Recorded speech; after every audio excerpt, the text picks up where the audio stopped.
ડભોઈ અડસંગ ગામડી નજીક ટ્રેડિયાર્ડ પેટે દીપડીનું મોત. ડભોઈ તાલુકાના ગામડી ગામ પાસે અડસંગ નદી ઉપરથી પસાર થતા રેલવે બ્રિજ પર ઘટના ઘટી હોવાનું સામે આવ્યું. રેલવે વિભાગે વન વિભાગને જાણ કરી વન વિભાગે મૃત દીપડીનો કબજો મેળવી પશુ હોસ્પિટલ ખાતે ખસેડી.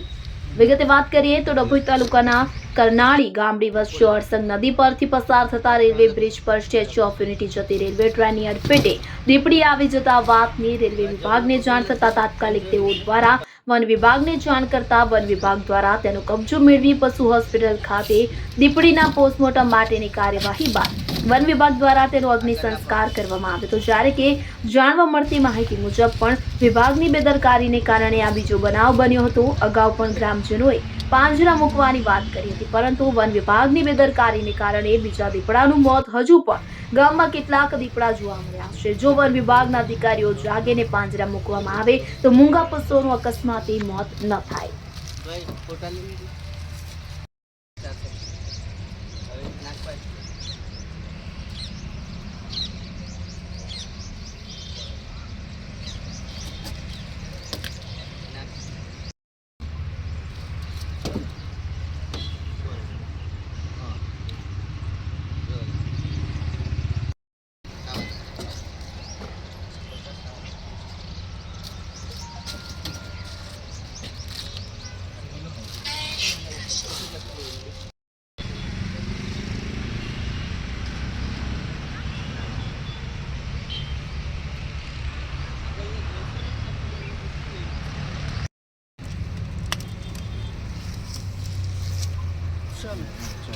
चलो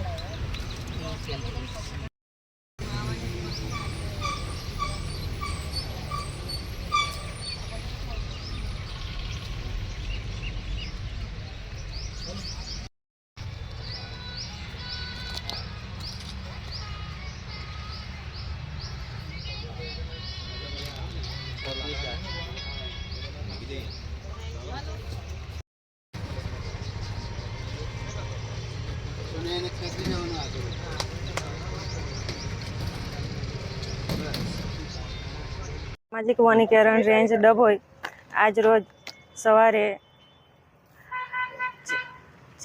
ચાણોદ રેલવેના સ્ટાફ દ્વારા સ્ટાફને ટેલિફોનિક માહિતી મળેલ કોલ કરીને જણાવવામાં આવેલ કે રેલવે ટ્રેક પર દીપડાનું એક્સિડન્ટ દ્વારા મૃત્યુ થયું છે.